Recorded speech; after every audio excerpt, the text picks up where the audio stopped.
going. And here we go. So this week we are talking about probability. And probability is one of those concepts a lot of people get confused on because there's a lot of everyday usage of the term and stuff that is not quite accurate.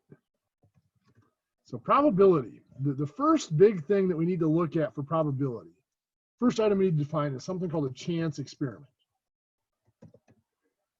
A chance experiment is any situation in which it is uncertain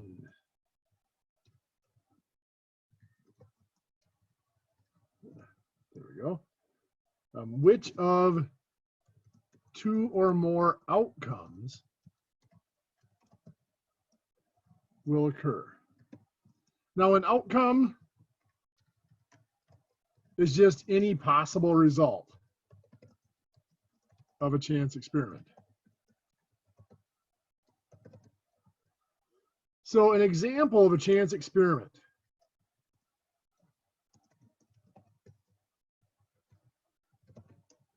would be rolling a die. A possible outcome would be a 3. It's possible to get a 3. Of course, there's 6 possible outcomes that we have. The sample space is just the set of all possible outcomes of a chance experiment. So the sample space for rolling the die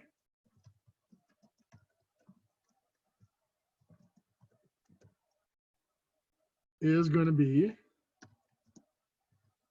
1, 2, 3, 4, 5, and 6. Those are all the possible outcomes of rolling that die. So that is the sample space. An event then is any collection of outcomes from the sample space. So an event could include, it could be a simple event, which means it just includes one outcome, or it could include several. You know, like the event might be A might be defined to be a 1, 3, or 5 on that die. That's an event. It has 3 outcomes in it. Now we could have compound events or compound chance experiments. In these, we have more than one experiment going on. An example here might be flip a coin and roll a die. So there's 2 things going, basically it's 2 experiments going on at once, and we're looking at the outcomes. To list out all the possible outcomes,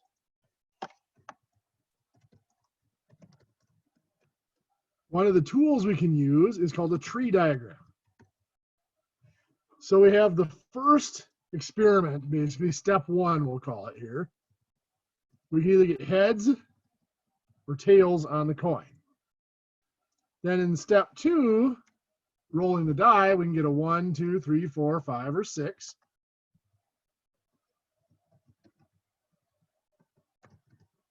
Whether we get a heads or tails. And now, of course, we have to somehow illustrate the connection here. We start out at nothing. Nothing's going on. We can branch off. We can either go to heads or we can go to tails. If we get heads, we can either get a 1, a 6, 2, 5, 3, or 4. We can get any of those results on our die. If we get a tails, we can get a 1, or a 6, or a 2, or a 5, or a 4, or a 3 on our die. So we can list out our possible outcomes here by tracing the branches of that tree diagram. What do I mean by that? Well, I can go here, I get heads, and then follow it up to 1. That is the outcome that I got heads and a 1. heads and a 2, heads and a 3, heads and a 4, heads and a 5, heads and a 6. Or we got tails and a 1, tails and a 2, tails and a 3, tails and a 4, tails and a 5, or tails and a 6. There is our 12 possible outcomes listed from that tree diagram.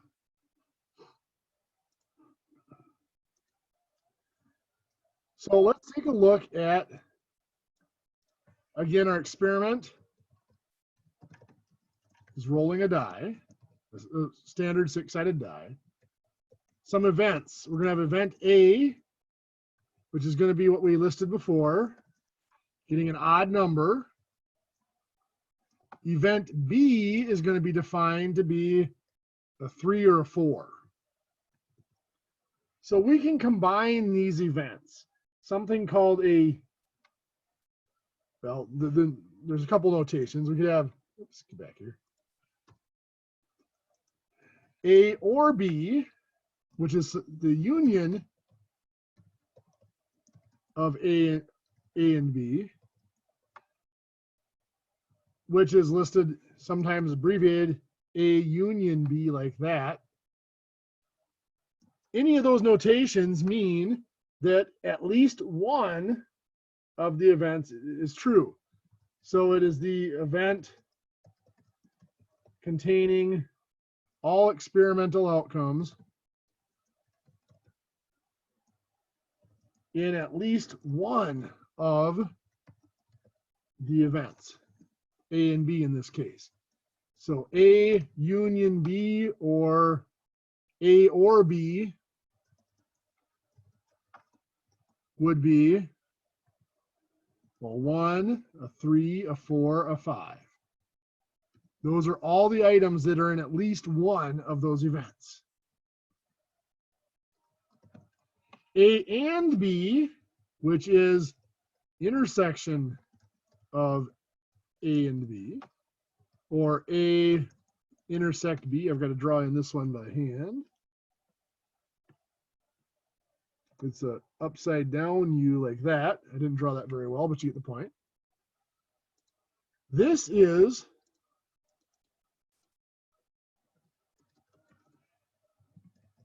the event containing all experimental outcomes in both events. So it has to be both events to be true. So A and B, I'm not going to use the intersect notation just because it's a little sloppy and it looks like it went to the background anyway. A and B, the only outcome there is the 3. That's the only one that's in both. So that would be the set A and B. So we can have unions, we can have intersections. We can also then have complements. Complements can be listed a couple of ways. Complement of A, sometimes it's just listed as not A, or sometimes it's listed as A with a little bar over the top like this, A bar. They all mean the same thing. It is the set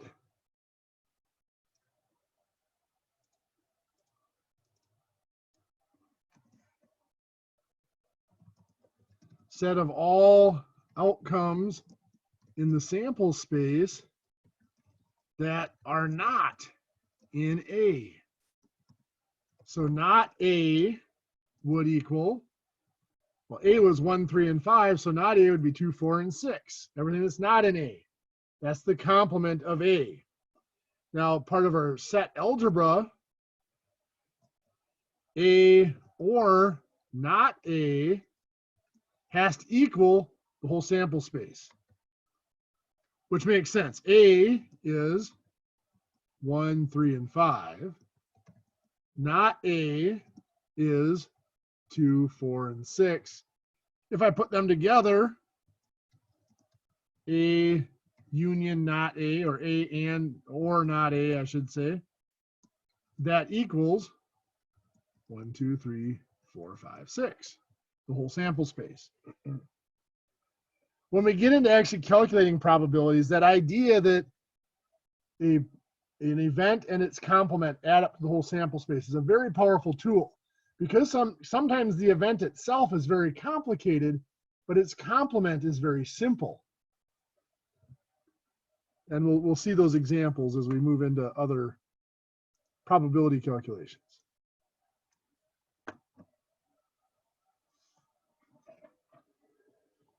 So we want to define different types of events. Independent events.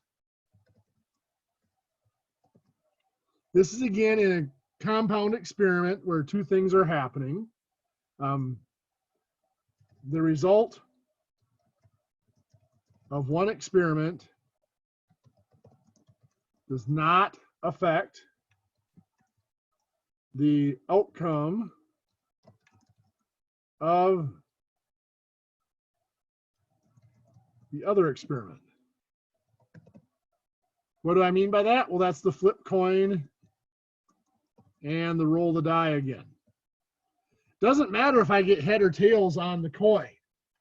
It doesn't change the ability to get 1, 2, 3, 4, 5, or 6 on the die. The die is not going to be affected at all by the result of what we got on that coin. So those are independent events.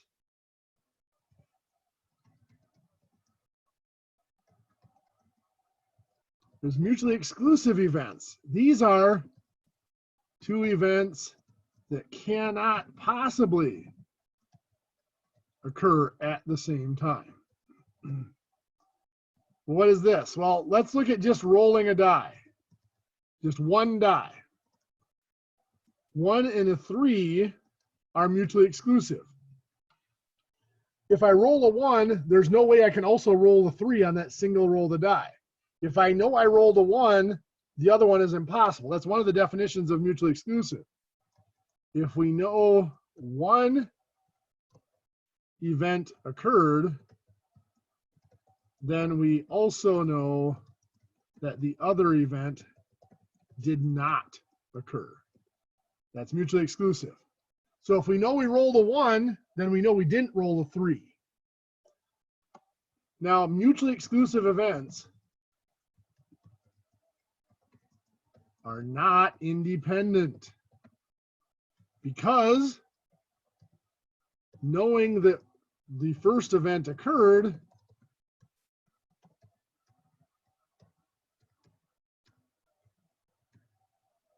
does change the ability of the second event to occur. Independent events, knowing that one event occurred does not change the ability or the chances that the other event will occur. That's flipping the coin. Getting a head or tails on the coin doesn't change the chances of getting any of the numbers on the die.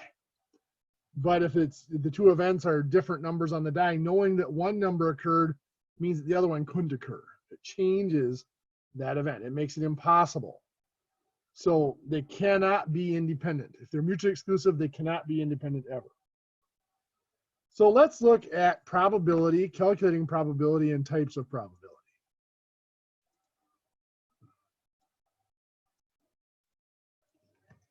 So probability is just predicting or giving the chances that an event will occur in the future. And it has to be something in the future. It can't be known. If it's already happened, then probability doesn't apply. It only applies to predicting something that has not happened yet. Once I roll the die, probability is done. The probability is before I roll the die. What are the chances that I'm going to get certain things? So types of probability. The first one is classical probability. In classical probability, we need something called equally likely events. That means each of the possible outcomes, or equally likely outcomes, I should say, is the way the book uses it. That means each of the possible outcomes has the same chance of occurring. Again, this example is rolling a die. Probability of rolling a 1 is 1 out of 6. Probability of rolling a 2 is 1 out of 6. Got a little ahead of myself by throwing probabilities out there, but each of those numbers, 1, 2, 3, 4, 5, and 6, if it's a fair die, has the same chance of occurring. So the probability that the event E will occur is equal to the number of events that include outcome E divided by the total number of events in the sample space. So, as we said, the probability of rolling a 1 is equal to, on the die there's only one 1 and there's 6 total possibilities. That's 1/6 or 0.1667. Probability of rolling an odd number, that's still an event. Well, there are 3 odd numbers out of 6 total, which is 1/2 or 0.5. Rule of thumb, by the way, unless it states otherwise, probability should go to 4 decimal places. Well, then we have something called relative frequency probability.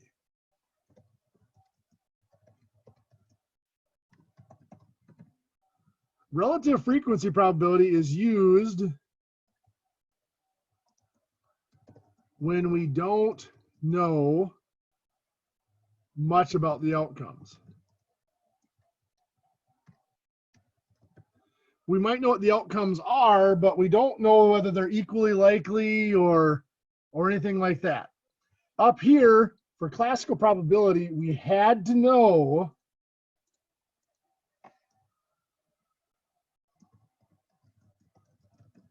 that it is a fair die. In other words, each of the numbers is equally likely. If we don't know that, we can still use the relative frequency probability. Probability of an event occurring is equal to the number of times E occurred divided by the total number of times the experiment is run. So if I want to know the probability of rolling a 1, well, let's say I roll that die 200 times and I get 38 ones out of 200. Well, 38 divided by 200 is 0.19. So that would be the relative frequency probability of getting a 1 on that die from that experiment.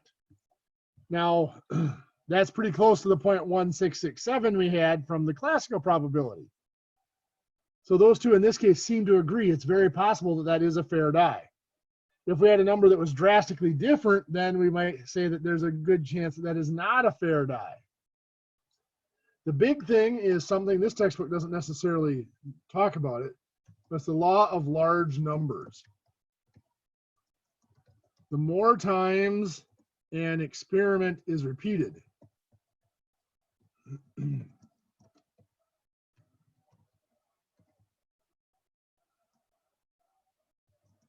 the closer the relative frequency probability should get to the classical probability if the outcomes are equally likely. So I only did this 200 times. If I rolled it 500 times, that number should get closer to the 0.1667 if that is a fair die. If it's not a fair die, well, then it might stay slightly different. There's also something called subjective probability.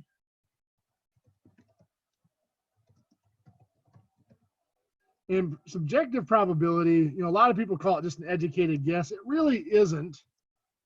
It is a guess based on history and other factors. It's not just a wild guess. It's, one of the best examples is sports, trying to predict the outcome of sports or the probability of outcomes of sports. You got, let's say team A and team B are playing in a football game this weekend. And A has defeated B in 8 of the last 10 games. So that would seem to indicate a 0.8 probability that A will win again. But then maybe you consider that maybe team A does not do well in the rain, and rain is predicted for the game. You have to adjust. Or maybe one of the key players for team A is hurt. You have to adjust. So you're kind of using relative frequency from the past, but you're also considering factors. This team has struggled in the past when these things happen. So you're adjusting. There is no mathematical formula or scientific way of combining all those factors. You still have to, the human factor has to decide how to weight each of those and how to put them together and combine them into one single number, one single probability. But there's still factors of consideration out there. There's a good reason why the really good sports forecasters can sit down and totally separate from each other and get really close to the same prediction as to the chances of one team winning or not. Okay, so the properties of probability.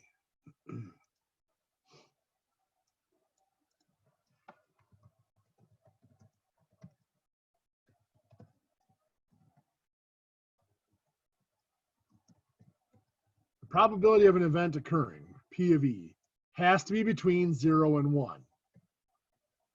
If P of E equals 0, that means it is impossible. It cannot happen.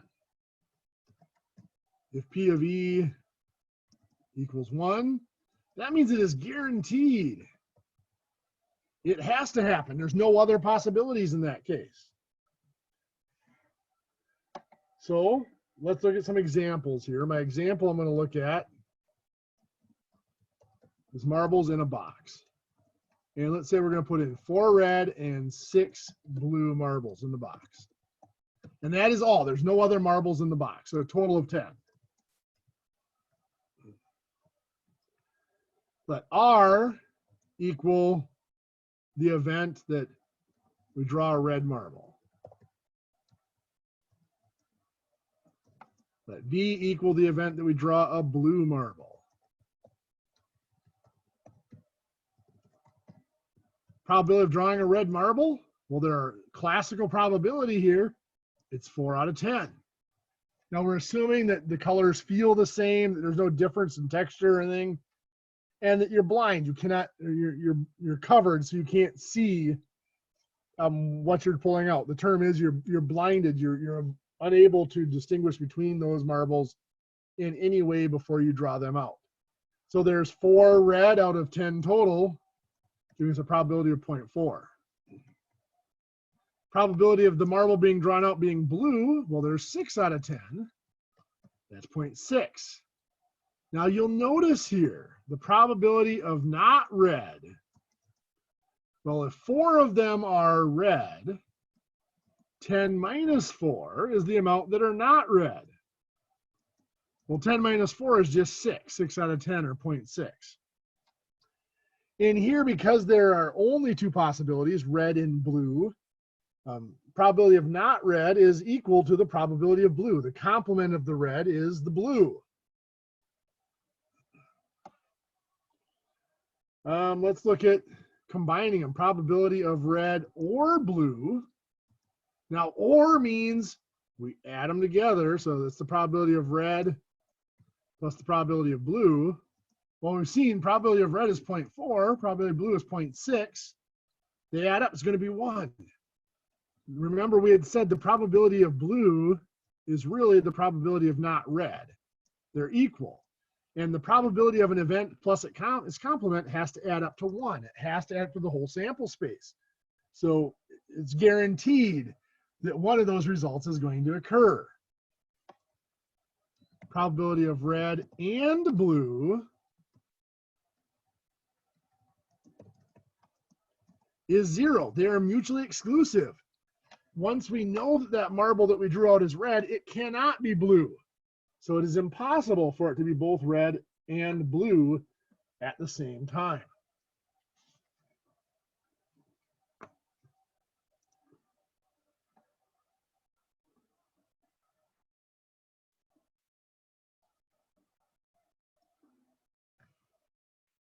So let's look at some other probabilities here. Let's go back to rolling a die. We're going to let event A be the odd numbers again.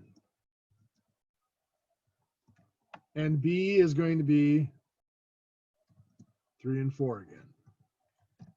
So the probability of A, there's 3 outcomes in A out of 6 total outcomes. That's 0.5. Probability of B, well, there's 2 outcomes in B out of 6 total outcomes for the sample space. That's 1/3 or 0.3333. Probability of A or B. Well, A or B, remember, is the union of A and B. That's 1, 3, 4, and 5.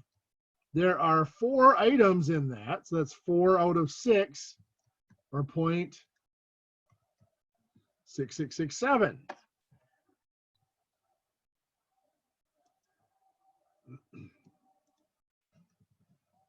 Probability of A and B, well, again, A and B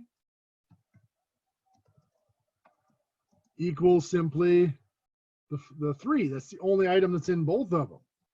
So there's only 1 outcome in that event. So it's 1 out of 6, or 0.1667.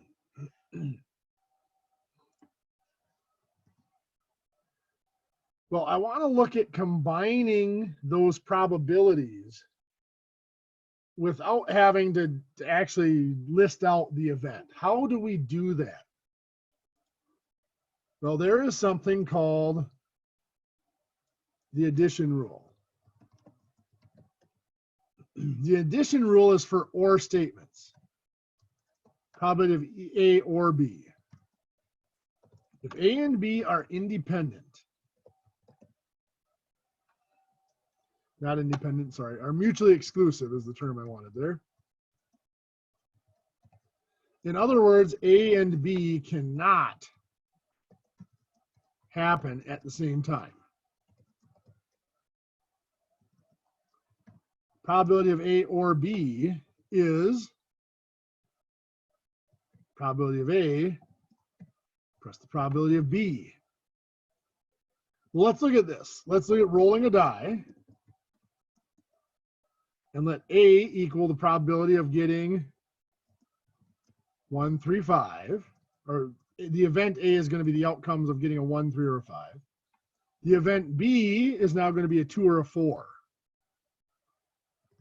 Probability of A or B, well, probability of A, there's 3 outcomes out of 6, that is 0.5. Probability of B, there's 2 outcomes out of 6, or 0.3333. But they are mutually exclusive. There are no outcomes that are in both. If I want to do the intersection of them, it's empty. There's nothing in there. So probability of A or B is the probability of A, which is 0.5, plus probability of B, which is 0.333. Giving us 0.8333 is the probability of A or B. If you list it up, the event A or B is going to be 1, 2, 3, 4, 5. It is 5 out of 6, or 0.8333. So we can combine them using that addition rule. But this part, this simple addition rule here, that's what this is the simple addition rule, only applies if the events are mutually exclusive. What if they are not mutually exclusive?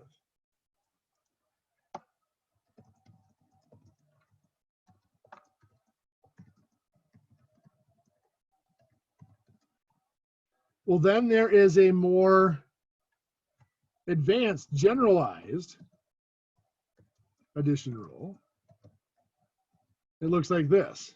Probability of A or B is equal to the probability of A plus the probability of B minus the probability of A and B both happening. So let's look at an example of this. Let's define our probabilities again. I'm going to put a line through here and we're going to work on the other side. So my events now, A is going to be, once again, the odd numbers. But this time B is the event of getting a 3 or a 4. Back to what we did before.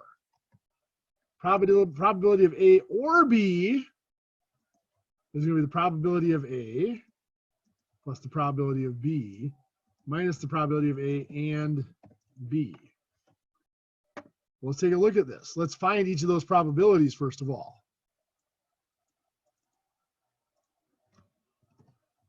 First of all, probability of A and B. Well, there's only, that is the probability of A intersect B.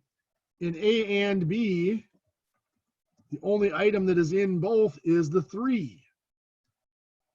So the probability of A and B is 1 out of 6,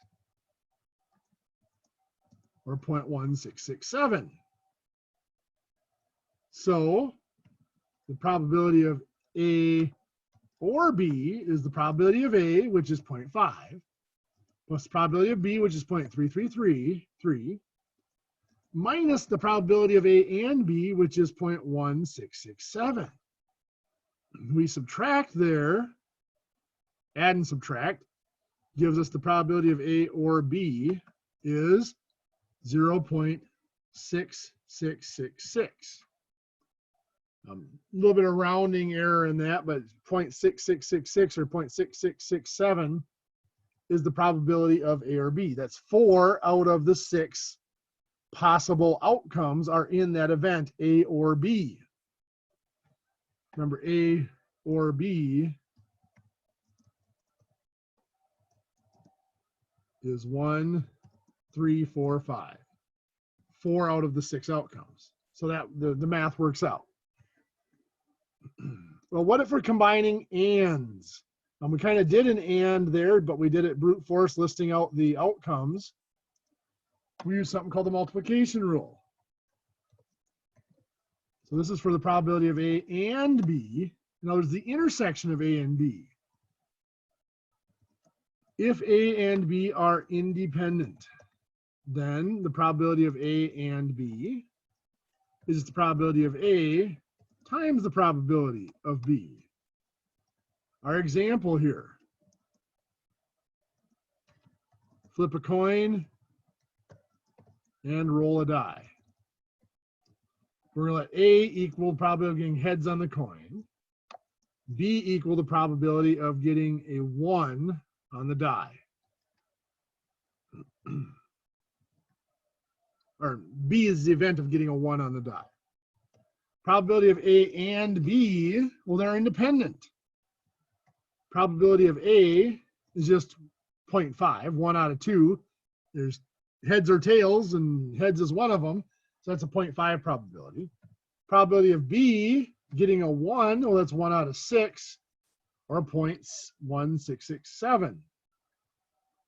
So the probability of A and B is probability of A times probability of B, which will be 0.5 times 0.1667, which is 0.0833. Now, if we go back to look at our tree diagram, back a few slides here, we can see here that from our tree diagram, right here, that there was exactly 1 out of 12 outcomes. Oops, there was heads and a 1 right there. So there's only 1 out of those 12. Well, 1 out of 12 is 0.0833. So that adds up. That works out. But then again, what if A and B are not independent?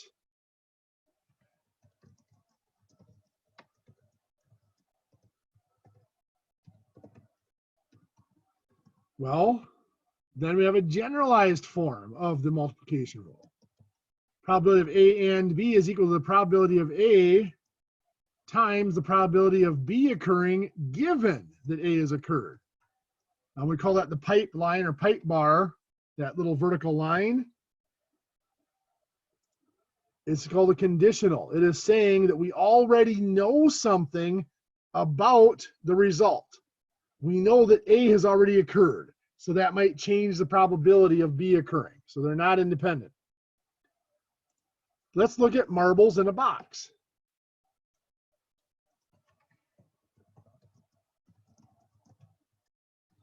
Let's go back to the 4 red and 6 blue. If I want to draw 2 marbles out of the box. That's my experiment. So it's a compound experiment. 2 experiments are going to happen. If I want the probability of red followed by a red, I actually need more information.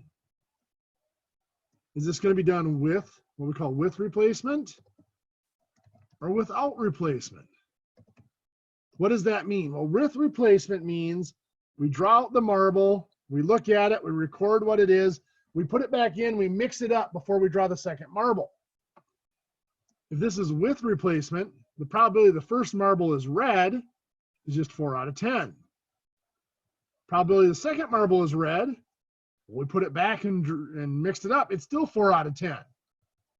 So that is 0.4 times 0.4 or 0.16. If it's with replacement, these events are independent because it doesn't matter what the first marble is. We're going to put it back in and mix it back up. Probability of getting red on the second marble is the same as it was on the first. Well, if this is without replacement, probability of getting red on the first marble is 4 out of 10. However, if we don't put it back, we look at it, we record the color, and we set it aside, now there's only 9 marbles in the box. And we need to know whether that first one was red or blue. Now, since we want both of them to be red, we're going to assume the first one was red. Because if it was blue, we're done. We failed.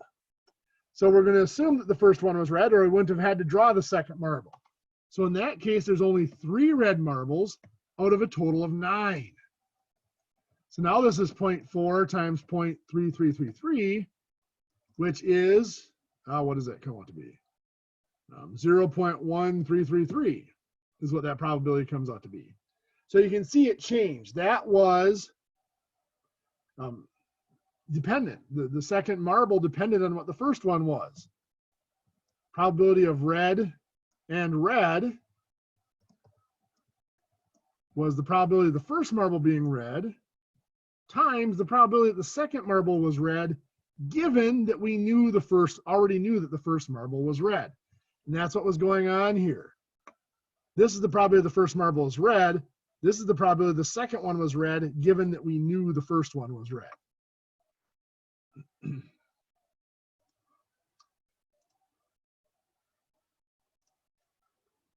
Let's talk about contingency tables.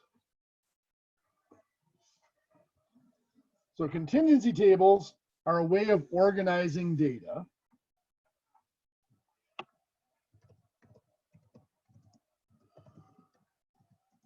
in a cross tabulation.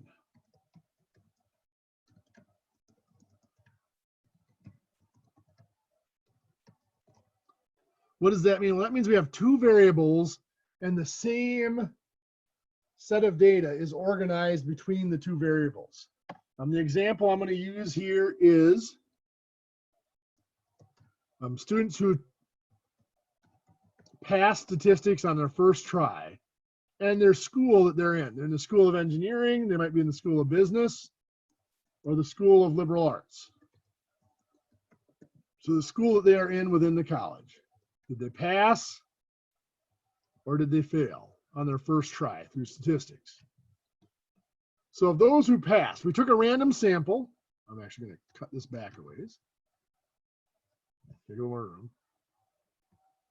Of those who passed, 31 were from the School of Engineering, 28 were from the School of Business, and 26 were from liberal arts. Of those who failed, 9 were from the School of Engineering, 12 were from the School of Business, and 14 were from the School of Liberal Arts. Now, obviously, this was a stratified sample because we took exactly 40 from each school. And that's one of the things we want to do is we want to do the column totals. Well, that adds up to 40 for each school here. And we want to do the row totals. Let's see, for passing, that's 85. For failing, that looks like it's 35. And that does add up to 120 for the grand total either way. And that better add up the same. These two better add up to 120, and these better add up to 120 as well. That should always be the truth, always be the case. So now that we have this cross tabulation, let's look at some probabilities. And the way this usually is worded is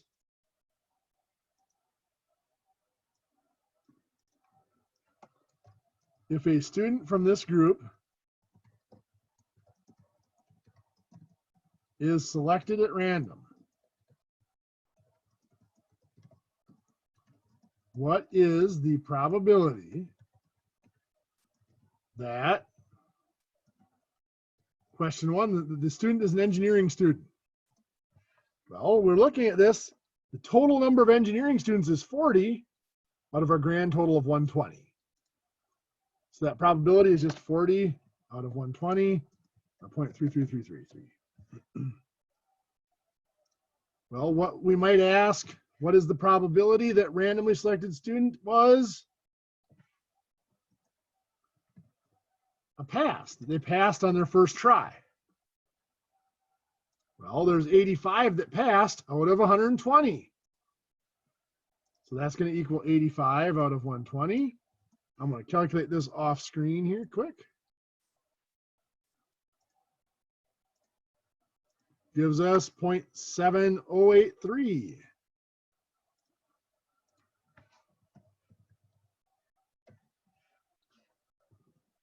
We might ask, what's the probability that that randomly selected student was from the School of Liberal Arts? Well, that's 40 out of 120, or 0.3333 again. Or the probability that randomly selected student failed on the first try. Well, that is 35 out of 120, or 0.2917. Now notice I didn't even have to put that one in the calculator because I know that passing and failing are complements. Those are the only two possibilities on that variable. So they're complements. They have to add up to the whole probability, which is 1. So I didn't have to type the 35 divided by 120 in my calculator. I just did 1 minus the 0.7083 up here to get that probability, 0.2917. Well, let's look at compound probabilities here for a second. What is the probability that the randomly selected student is an engineering student or passed on the first try? So what we're looking at up here, engineering students are these here, passed on the first try are these here. Or remember, they have to be in at least one of the sets. So I just add all of those up. So I have 31 plus 28 plus 26 plus 9 divided by 120. Well, 31 plus 28 plus 26 plus 9 is 94 out of 120, which is going to give us, again, I'll calculate this off screen, 94 divided by 120 is 0.7833.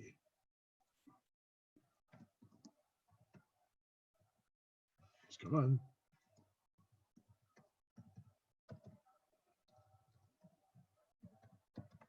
So that's the probability that they were an engineering student or they passed on their first try. Now you'll notice we added those up. We could have used the totals, the row and column totals. This was that expanded addition formula, the addition rule. We could have used the probability of engineering or pass was equal to the probability of engineering plus the probability of pass, come on, minus the probability of engineering and pass. They do both. Well, first of all, the ones that did both, those are the 31 here that are both engineering students and passed on their first try. So we can look at it this way. We can add up the row total for those that passed was 85. The column total for those that are in engineering is 40. Then we subtract out the 31 that are in both. they're both engineering students and passed on the first try? Well, 85 plus 40 is 125, minus 31 is 94. That's still 94 out of 120, or 0.7833. We get the same probability.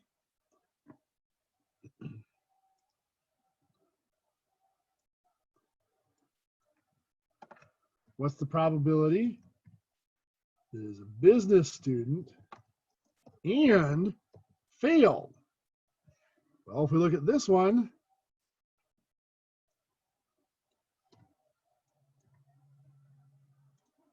business student is right here, fail is right here. We want those who did both. Well, the ones that did both are just these 12 here. That's 12 out of 120.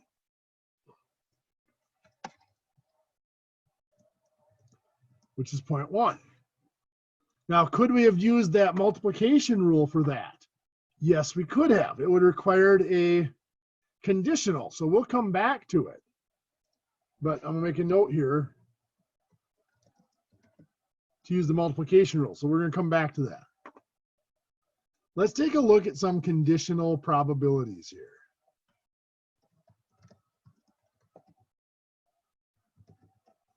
In other words, conditional probabilities, we already know something about the outcome. It's possible that we already know what school they were from. That limits, knowing that limits the sample space. We are no longer looking at the whole sample space. We're looking at only the portion of the sample space that fits that condition. So we might be looking at what is the probability that a student is a business student, or sorry, that they fail given that we know they're a business student. Well, what this means is we are looking at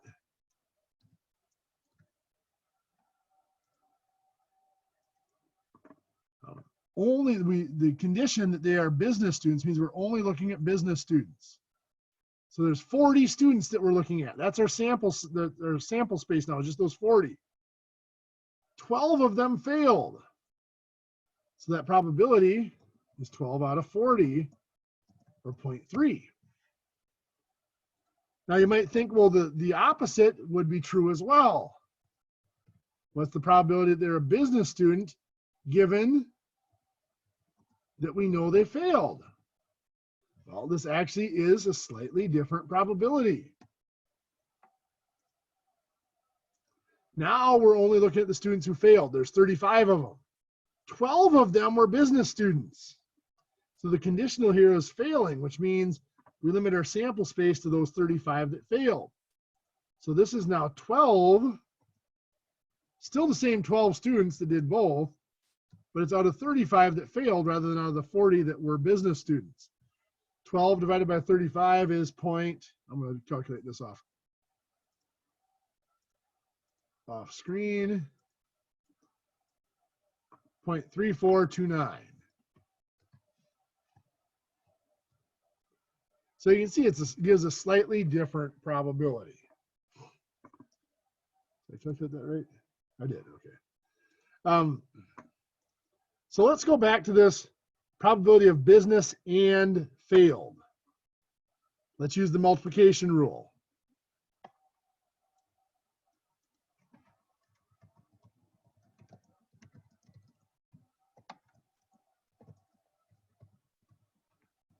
So probability of business and failed is the probability that they're business times the probability they fail, given that we already know they're a business student. So probability of being a business student was 40 out of 120. Times the probability that they fail, given they're a business student, well, that was 12 out of 40. We saw that up above. Well, this is 12 out of 120, or 0.1. Now, the interesting thing here is the and or statements are commutative. Probably they fail and are a business student, and it makes sense that this would be the same. But if we figure out is the probability that they fail times the probability that they're a business student given that we already know they fail. Well, the probability of failing is there's 35 that fail out of 120.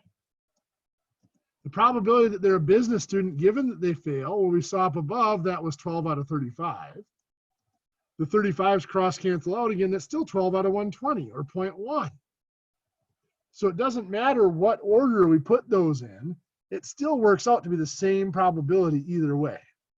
Even though the conditional probabilities of failing given that we know it's a business student and being a business student given that we know that they failed, those are very different probabilities.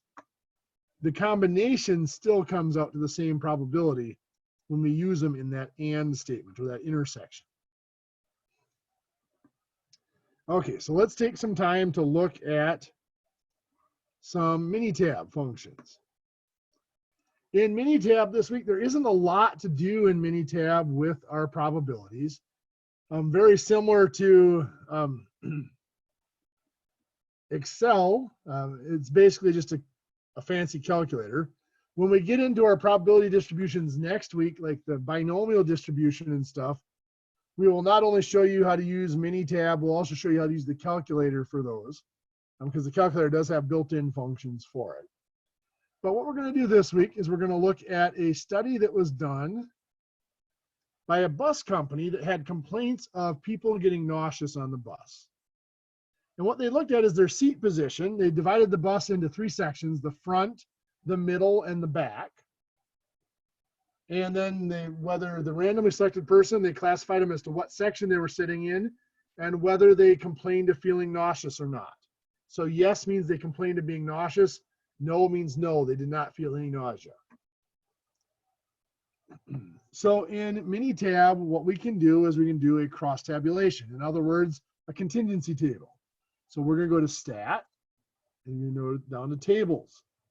In Tables, we're going to select cross tabulation and chi-squared. Now, chi-squared is a hypothesis test that we're going to do in about week 9 or 10. But for right now, we're going to use that command just to get the contingency table. So our rows, let's have the nausea, the yes or no, be our rows. And our columns will be the seat position. Frequencies we're going to leave out, and we're just going to do the count. So we're just going to contingency table. It's going to count how many are in each of those areas. And of course, it does give us the total here where it says all, that is the column total. This all is the row total. So you can see there was 50 total people that were sampled for this. 7 of them sat in back and did not complain of nausea. 5 sat in back and did complain of nausea. 17 sat in front and did not complain. 3 sat in front and did complain of nausea. And you can see the results there. So these are simply the raw frequencies of this table. If I want to calculate percentages, probabilities, what I can do is I can go back to this. I can use Stat, Tables, cross tabulation, and chi-squared. I'm going to leave the same variables here, but instead of counts, I'm going to do total percents. This is going to say each of these categories is no longer going to say the frequency, it's going to say the percent of the total. So here there were 7 people that sat in back and did not complain of nausea. This is saying that was 14% of the total. Of those that sat in back, 24%, or of all those sampled, 24% sat in back. That is our column total down here is 24%. 40% sat in the front and 36 sat in the middle. Of all those who were sampled, 72% did not complain of nausea. 28% did complain of having nausea or issues with nausea. So that is the overall percents. These row totals and column totals can give us the percent of one of them. And these in the middle here are the ands. This is no and sat in back. This would be yes and sat in the front. 6% sat in front and did complain of nausea. Well, there were other options there to select. Rather than doing total percents, I could do row percents. And this is saying percent of the row. So the condition here is the row. So we know whether the person had nausea or not. you can see it's 100% is my row total here. So this 19.44 is saying of all the people that did not complain of nausea, 19.44% of them sat in back, 47.22% sat in front, and 33.33% sat in the middle. Of those that did complain of nausea, 35.71 sat in back, 21.43 sat in front. And you get the picture. So this is saying we already know what row they're in. We already know that they either did or did not complain of nausea. I see a hand go up there. Oh, no problem, go ahead. So back to Minitab here. The third option was to do the percent of the column. Now it's going to say we already know where they sat. We know what column they were in, whether they sat in the back, front, or middle. And you can see the 100% are at the bottom of these column totals now. So this is saying of all those who sat in back, 58.33% did not complain of nausea. 41.67% did. Of all those that sat in front, 15% did complain of nausea. So that is the condition. If we know what row they're in or know what column they're in, we can use that function to find that conditional probability. That is really all we can do with Minitab for this unit. There's not a Minitab is a statistical organizer and analysis tool, not really a probability calculator. So it is time for us to get to the meat quiz. I might actually finish on time tonight.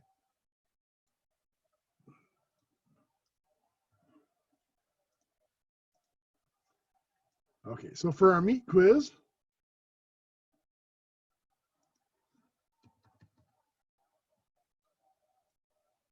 little space here. So here's what we have. We have a company that has 3 different classifications of employee. The employees that work hourly, get paid by the hour, employees that get paid salary, and employees that get paid on a commission. And they're doing a study to see of each of those pay categories, how many of them actually take the holiday off. That would be yes, they take the holiday off. Or how many work the holiday for the extra pay, for the bonus pay. So that's what this table is giving us. So they're asked, what is the probability that a randomly selected employee works hourly, takes off the holiday, salary, and does not take off? You get the picture. So I'm going to have you go down and work on those. We'll give you a minute or so, and then I'll come back and we'll go through them.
Let's take a peek and see how you did so far.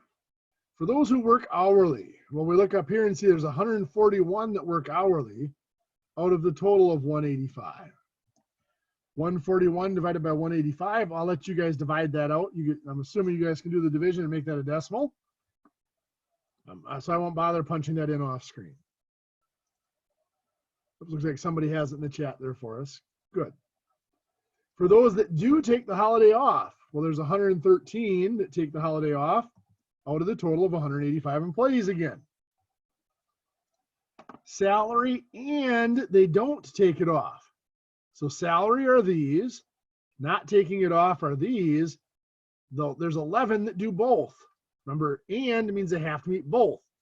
So that would be 11 out of the 185.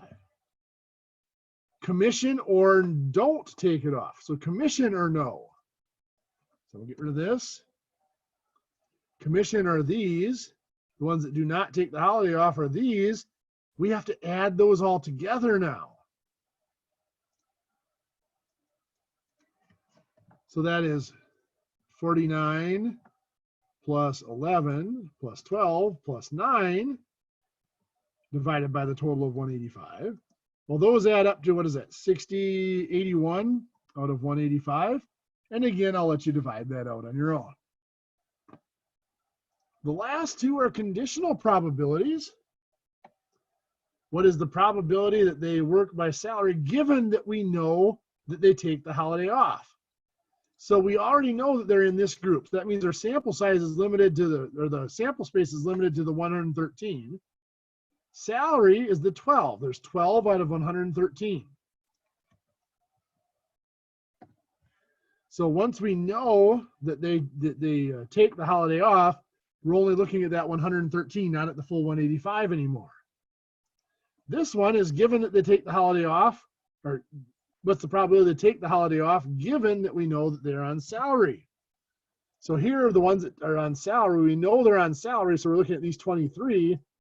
12 of them take the holiday off. So that probability is 12 out of 23. Again, I'll let you divide that out. That's a little over 0.5. Well, I'm actually kind of proud of myself. I made it out in just over an hour. I've been running an hour and 20 in most of them here this semester, it seems like. So glad that we were able to honor your time limits there. Does anybody have any questions?